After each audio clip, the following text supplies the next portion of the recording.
Bonjour les amis, j'espère que vous allez bien.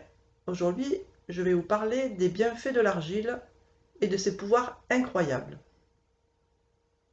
Tout d'abord, pour ceux qui ne me connaissent pas, je suis Martine, enfant de Gaïa, et je suis là pour créer un monde bienveillant dans le respect du vivant.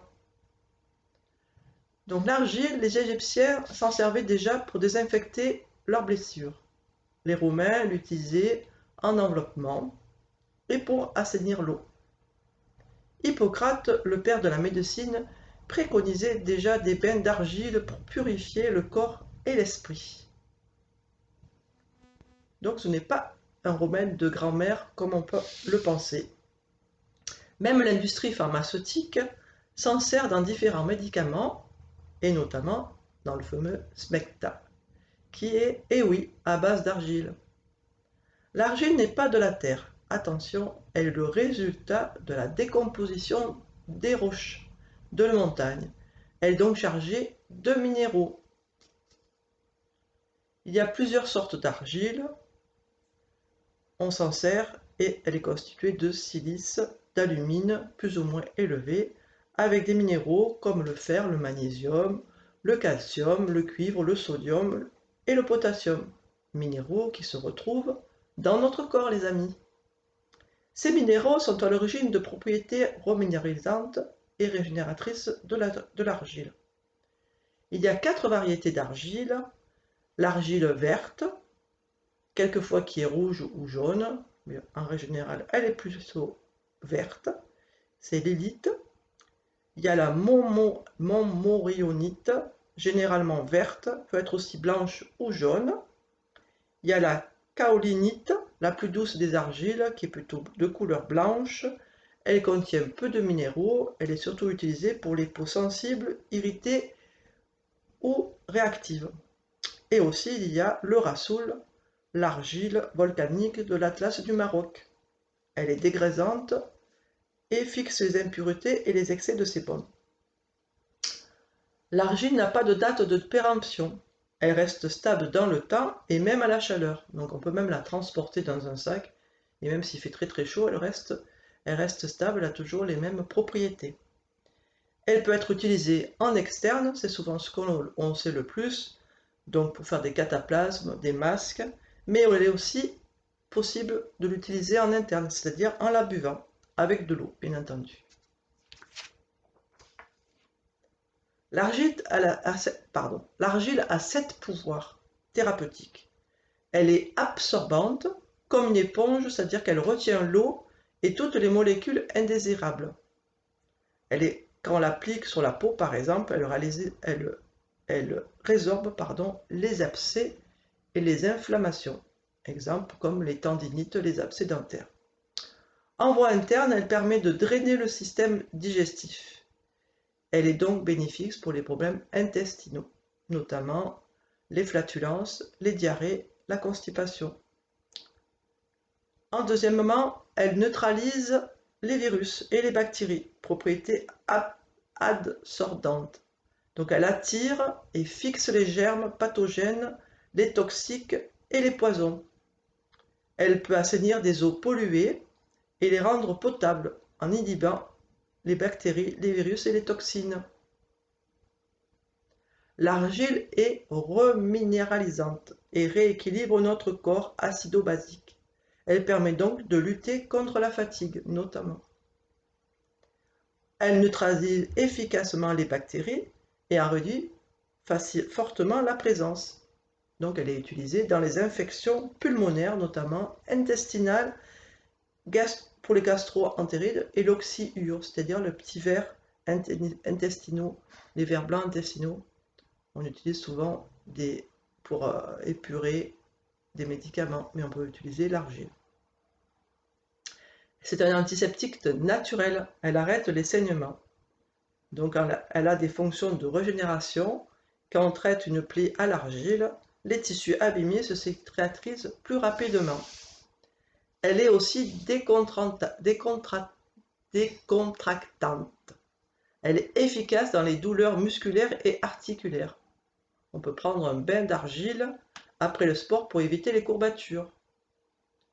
L'argile est un matériau vivant, elle réagit selon nos besoins, c'est-à-dire qu'elle concentre son action juste là où c'est nécessaire.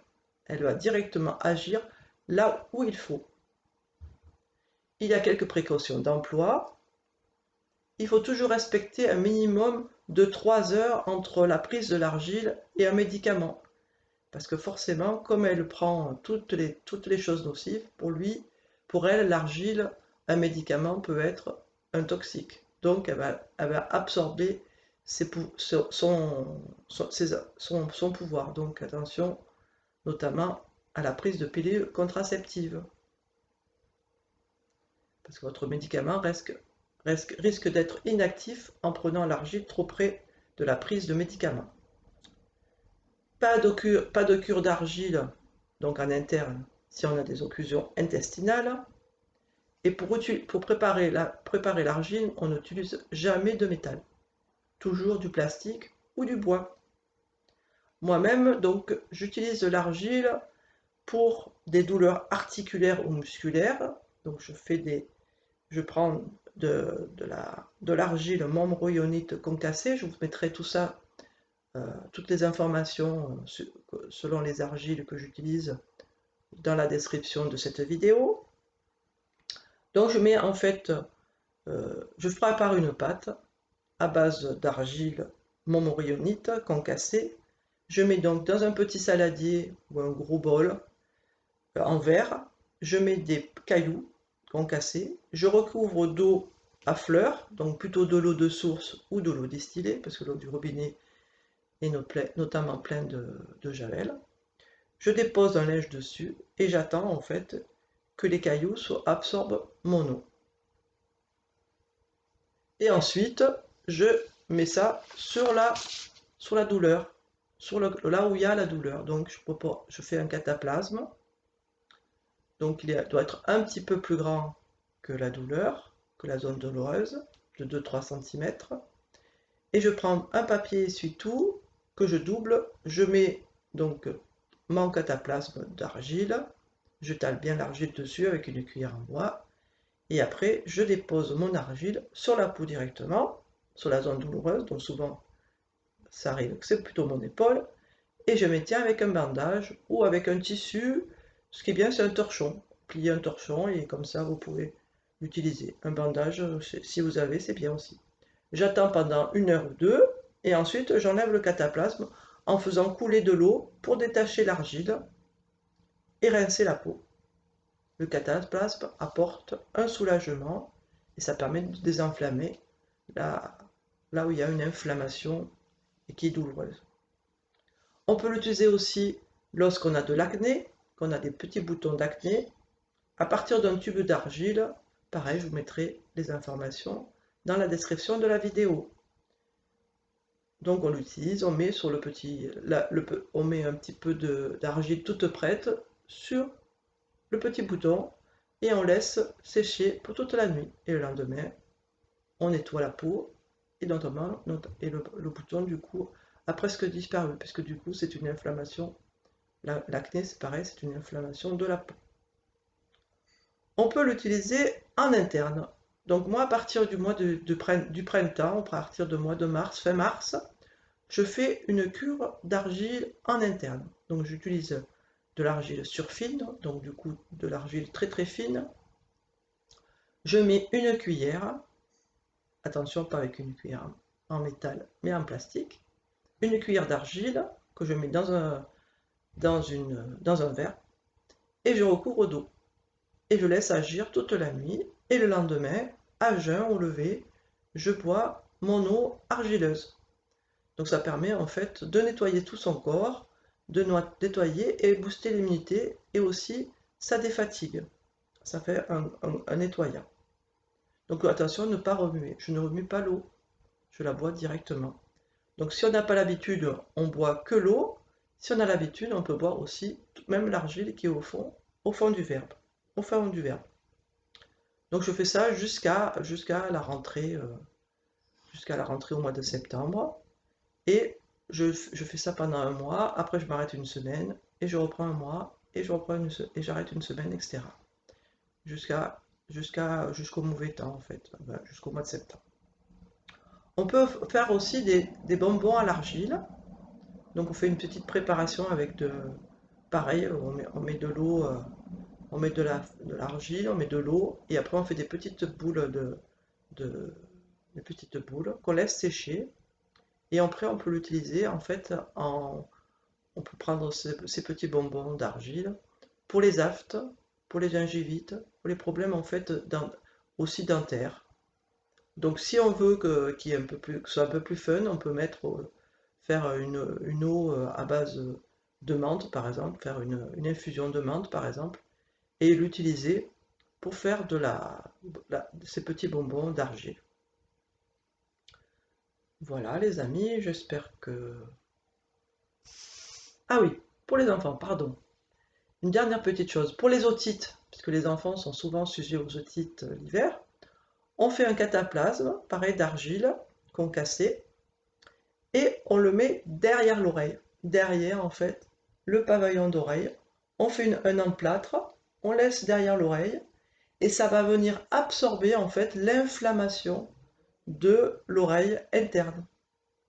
C'est fabuleux, c'est très bien, on peut le faire pour les enfants, il n'y a pas de souci, bien entendu. Et du coup, ça enlève la douleur et aussi l'inflammation. On laisse agir le temps que l'enfant peut le supporter. Et après, on rince, pareil, avec de l'eau. On laisse couler de l'eau ou on prend un gant de toilette pour nettoyer si l'enfant est plus petit, par exemple. Donc, vous voyez, les amis, l'argile est fabuleuse.